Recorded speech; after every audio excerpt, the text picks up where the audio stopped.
शं वरुणः शन्नो भवत्पर्यमा शन्न इन्द्रो बृहस्पतिः शन्नो विष्णुरुक्रमः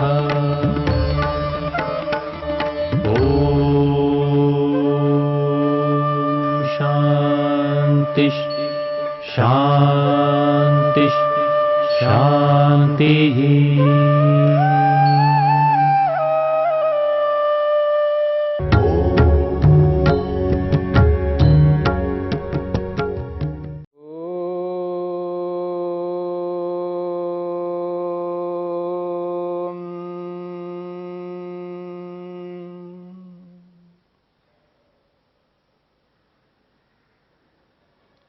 साधन पाद के 15वें सूत्र को लेकर के हम विचार कर रहे हैं। परिणाम ताप संस्कार दुःखै गुणवृत्ति विरोधाच्च दुःखमेव सर्वं विवेकिनः। महर्षि पतंजलि कहते हैं सर्वम सुखम, संसार का जितना भी सुख है वो सारा का सारा सुख विवेकिनः, विवेकी व्यक्ति के लिए दुःखमेव, दुख रूप है। सुख भी दुख रूप है। क्यों? उस सुख के साथ में दुख मिला हुआ है। केवल सुख प्राप्त नहीं होता है, सुख के साथ साथ दुख जुड़ा हुआ रहता है, साथ में दुख भी प्राप्त होता है। और वो भी 1 2 3 दुख नहीं, 4 दुख। एक परिणाम दुख है, एक ताप दुख है, एक संस्कार दुख है और एक गुणवृत्ति विरोध दुख। इस प्रकार एक सुख प्राप्त हो रहा हो, उस एक सुख के साथ साथ में 4 दुख प्राप्त होते हैं। और विवेकी व्यक्ति, वैराग्यवान व्यक्ति उस सुख को दुख रूप इसीलिए मानता है क्योंकि उसके साथ 4 दुख मिले हुए हैं। और मनुष्य जहां भी सुख का अनुभव करता है वहां राग उत्पन्न होता है। राग से युक्त होकर के ही व्यक्ति सुख का अनुभव करता है। और जहां जहां दुखानुभूति होती है उस व्यक्ति को वहां वहां द्वेष उत्पन्न होता है। इसलिए महर्षि वेदव्यास ने स्पष्ट किया है तत्र रागजः कर्माशय, जहां सुख अनुभव करता है वहां राग होता है, राग से उत्पन्न कर्माशय बनता है। और ऐसा ही द्वेषजः कर्माशय, द्वेष से उत्पन्न कर्माशय भी बनता है। और मोहजः कर्माशय, मोह से उत्पन्न कर्माशय भी उत्पन्न होता है। तो रागज कर्माशय, द्वेषज कर्माशय और मोहज कर्माशय, ये 3 प्रकार के कर्माशय प्रत्येक आत्मा के साथ जुड़े हुए हैं। महर्षि वेदव्यास एक विशेष बात कहना चाहते हैं, न अनुपहत्य भूतानि भोगः संभवति इति। बिना दूसरे को पीड़ा दिए, बिना दूसरे को दुख दिए, कष्ट दिए किसी भी प्रकार का भोग संभव नहीं है। यानी कोई भी व्यक्ति भोग प्राप्त कर रहा है, उस भोग के पीछे कोई ना कोई पीड़ा, दुख, कष्ट अन्यों को दिया जाता है, न चाहते हुए ही दिया जाता है। इसका अर्थ यह है यदि कोई व्यक्ति भोग कर रहा है, उस भोग के पीछे अन्य प्राणियों को, अन्य आत्माओं को पीड़ा दी जा गई, पीड़ा दी गई है, कष्ट दी गया है, संताप दिया गया है, क्लेश दिया गया है। बिना पीड़ा के, बिना संताप के, बिना दूसरों को क्लेश दिए किसी भी प्रकार का भोग प्राप्त नहीं हो सकता। अर्थात जितने भी भोग है उन समस्त भोगों के पीछे किसी न किसी प्रकार की पीड़ा विद्यमान है, वो दिखे या न दिखे। इसलिए महर्षि वेदव्यास स्पष्ट कहना चाहते हैं, न अनुपहत्य, बिना दुख दिए, पीड़ा दिए, भूतानि, प्राणियों को, आत्माओं को, भोग न संभवती, भोग संभव नहीं है। इस बात को समझने का प्रयत्न करना है। क्या ऐसा कोई भोग नहीं है जिसके पीछे अन्यों को दुख नहीं मिलता हो? तो महर्षि वेदव्यास कहना चाहते नहीं है।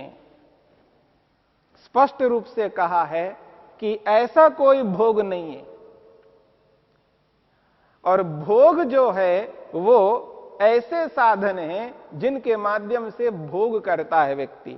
उन साधनों के पीछे किसी ना किसी रूप में कहीं ना कहीं पीड़ा दिया जाता है। भोग के साधन हैं जैसे अन्न। कोई भी ऐसा अन्न नहीं है जिसको मनुष्य खाता है और उसके पीछे अन्यों को पीड़ा नहीं दी गई हो। जिस अन्न को आज हम खा रहे हैं, प्रातःकाल नाश्ता के रूप में, ब्रेकफास्ट के रूप में, लंच के रूप में और डिनर के रूप में, रात्रि भोज, मध्याह्न भोजन और प्रातःकाल नाश्ता, ये तीनों समय जो कुछ भी व्यक्ति खाता है या पीता है, उस भोग के पीछे किसी न किसी प्रकार की पीड़ा दी गई है, किसी न किसी प्रकार का कष्ट दिया गया है। वह व्यक्ति को अनुभव में नहीं आता है। हां, कहीं कहीं अनुभव कर लेता है। जो भी अन्न हम प्राप्त करते हैं, चाहे वो ठोस के रूप में हो या तरल के रूप में हो, जो भी खान पान हम प्राप्त करते हैं वो एक भोग है। उस भोग के पीछे पीड़ा दी गई है। और जितना भी अन्न हमें प्राप्त होता है, जब किसान खेत में बीज बोता है, वहां पर कितने ऐसे प्राणी हैं जिनको कष्ट होता है, पीड़ा होती है, दुख होता है, क्लेश होता है, पर उसे रोक नहीं सकते। वह अनिवार्य है। बिना किसान खेती किए हमें अन्न नहीं दे सकता, पर उस खेती के पीछे कितनी पीड़ा दी गई होती है, पर कितने लोगों को सुख दिया जाता है। अन्न से कितने लोग सुखी होते हैं। एक ओर अन्न के माध्यम से सुखी हो रहे हैं और दूसरी ओर पीड़ा दी जा रही है उन प्राणियों को। पर यह अनिवार्य है, इसके बिना अन्न प्राप्त नहीं हो सकता। पर आखिर पीड़ा तो दी गई है और ये पीड़ा रोक नहीं सकते। इस कष्ट को, इस पीड़ा को, इस दुख को नहीं रोक सकते। ये अनिवार्य है। व्यवस्था ही इसी प्रकार की है। हमें अन्न चाहिए, हमें भोजन चाहिए, पर वो भोजन बिना पीड़ा दिए प्राप्त नहीं हो सकता। हमें मकान चाहिए, हमें पैसा चाहिए, हमें गाड़ी चाहिए, हमें नाना प्रकार के साधन चाहिए जिनके माध्यम से हम सुख प्राप्त करते हैं। जितने भी भोग के साधन हैं, समस्त भोग के साधन बिना पीड़ा के, बिना कष्ट के प्राप्त नहीं हो सकते। ऐसा कोई भोग नहीं है, ऐसा कोई भोग का साधन नहीं है जिसके पीछे व्यक्ति को पीड़ा नहीं दी जाती हो, आत्मा दुखी नहीं होता हो। कोई ना कोई आत्मा दुख को प्राप्त होता है। जब हम संसार में आते हैं, जाते हैं, चाहे किसी भी माध्यम से आना जाना करते हैं, चाहे पैदल आना जाना करते हैं, चाहे किसी भी वाहन में आना जाना करते हैं, उसके माध्यम से न जाने कितने प्राणियों को, कितने आत्माओं को दुख पहुंचता है, उसका अंदाजा हमें नहीं है। और उसे हम रोक भी नहीं सकते। ये अपरिहार्य है, इसका परिहार नहीं किया जा सकता, इसको रोका नहीं जा सकता। हम ऐसा कोई जानबूझ करके किसी को दुख नहीं दे रहे हैं, क्योंकि हम अपने प्रयोजन को पूरा करने के लिए जब आना जाना करते हैं, इन समस्त भोग के साधनों को प्राप्त करते हैं, उसके माध्यम से अन्य प्राणियों को, अन्य आत्माओं को किसी ना किसी रूप में दुख पहुंचता है। यही हिंसा है। इसलिए महर्षि वेदव्यास कहना चाहते हैं, न अनुपहत्या भूतानि भोगः संभवति।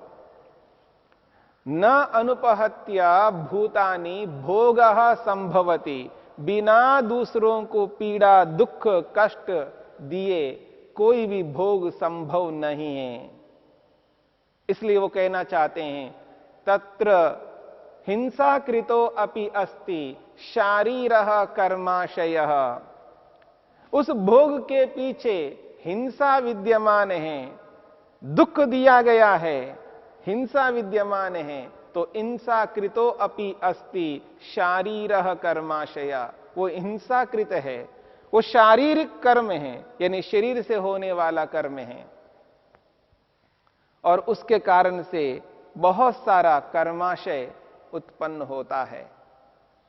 शारीरिक कर्माशय, शरीर से होने वाला कर्म, और वो एक दो नहीं है, न जाने कितने कर्म होते हैं और रोज होते हैं। जब जब हम भोग करते हैं तब तब वो कर्माशय बनता जाता है। वो हिंसाकृत कर्माशय है, शरीर से होने वाला कर्माशय है। इसलिए शारीरिक कर्माशय कहा है। कोई भी मनुष्य इस कर्माशय से बच नहीं सकता। इस कर्माशय से कोई भी मनुष्य नहीं बच सकता। यह कर्माशय प्रत्येक आत्मा के साथ जुड़ा रहता है। यह अपरिहार्य है, इसका समाधान नहीं कर सकते। हां, यदि हम ऐसे कर्म करके, ऐसे निष्काम कर्म करके जब हम मुक्त हो जाते हैं, शरीर धारण फिर नहीं करते हैं, मोक्ष को प्राप्त होते हैं, उस स्थिति में हम इस शारीरिक कर्माशय से बच सकते हैं। अन्यथा कोई भी आत्मा इस कर्माशय से नहीं बच सकता। इसलिए इस बात को समझने की चेष्टा करनी है। और इसका यह भी अभिप्राय नहीं है कि हम अनावश्यक जानबूझकर बुद्धिपूर्वक किसी को दुख, कष्ट, पीड़ा देकर के भोगों को प्राप्त करें। ऐसे भोगों को कभी प्राप्त नहीं करना है जहां पर हम दूसरों को पीड़ा, दुख, कष्ट देकर के अन्यायपूर्वक हम उन साधनों को प्राप्त करते हैं, तो वो अत्यंत घातक होगा। उसको पाप कर्म कहते हैं। ऐसा पाप कर्म करने वाला व्यक्ति कभी भी मुक्त नहीं हो सकता। एक और हम इस शारीरिक कर्माशय से बच नहीं पा रहे हैं, ये तो अनिवार्य है, ये प्रत्येक व्यक्ति के साथ जुड़ा हुआ है। लेकिन इसके अतिरिक्त जो व्यक्ति अन्यायपूर्वक दूसरों को कष्ट देता है, पीड़ा देता है, वो अगर ऐसा करता जाता है, वो जो कर्माशय है वो अत्यंत घातक कर्माशय है, जिसके कारण से मनुष्य आगे जाकर के मनुष्य नहीं बनेगा। मनुष्यतर योनियों में जाकर के अत्यंत दुख को, कष्ट को भोगेगा, क्योंकि किए हुए कर्मों का फल कभी नष्ट नहीं हो सकते। अगर कर्म किया है तो उसका फल तो भोगना ही पड़ेगा। इसलिए ऐसे कर्मों को हमें नहीं करना है। हम किसी को अन्यायपूर्वक किसी को दुख नहीं देंगे। जो हमारे हाथ में नहीं है, हमें जाना है, एक स्थान से दूसरे स्थान तक जाना है, यह अनिवार्य है। जाना और आना अनिवार्य है। सांस लेना अनिवार्य है।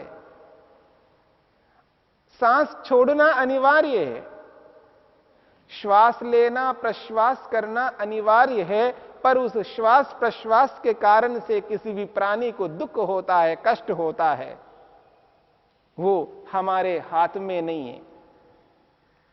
क्योंकि व्यवस्था इसी प्रकार की है, नियम इसी प्रकार का है कि हमें श्वास प्रश्वास लेना है, पर उस श्वास प्रश्वास से किसी सूक्ष्म प्राणी को यदि पीड़ा हो रही है, दुख होता है, वो हम उसको रोक नहीं सकते।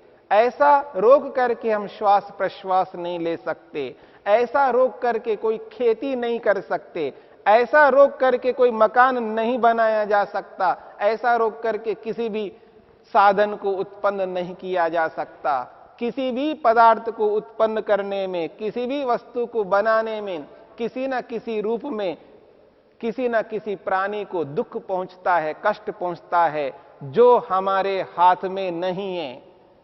ऐसे कष्ट को, ऐसी पीड़ा को, ऐसे दुख को यदि कोई दे रहा है तो उसी को यहां पर स्पष्ट किया जा रहा है। बिना भूतों को, बिना अन्य प्राणियों को, बिना अन्य आत्माओं को कष्ट दिए बिना किसी को भोग प्राप्त नहीं हो सकता। इस बात को समझ करके चलना है और इसका अनर्थ नहीं करना है, यानी इसका दुरुपयोग नहीं करना है कि शास्त्र कहता है, वेद व्यास कहते हैं कि अन्यों को दुख दिए बिना किसी भी प्रकार का भोग प्राप्त नहीं होता। इसका अर्थ है हम जब दूसरों को पीड़ा देंगे तो वो हमारे लिए चाहिए, क्योंकि हमें भोग चाहिए।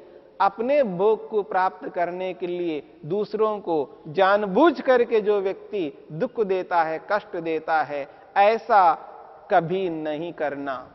इस वचन का दुरुपयोग नहीं करना, क्योंकि ये हमारे हाथ में नहीं है, पर वो हमारे हाथ में है। जहां जहां हमारे हाथ में है, जिसको किए बिना हमारा प्रयोजन पूरा हो सकता है, जिसको किए बिना हम रह सकते हैं, ऐसे ऐसे दुखों को, कष्टों को हटाना है, रोकना है। उन कष्टों को देते हुए यदि कोई व्यक्ति भोग प्राप्त करता है, इसका अर्थ है दूसरों के भोग को छीना जा रहा है। ऐसा छीन करके भोग कभी नहीं करना है। इस बात को समझ करके जब व्यक्ति चलता है तो वह व्यक्ति ऊपर उठ सकता है। वही व्यक्ति शास्त्र के अनुरूप चल करके अपने प्रयोजन को पूर्ण कर सकता है। इसलिए वचनों का दुरुपयोग ना करके उसका सदुपयोग करके अपने प्रयोजन को पूरा करना चाहिए।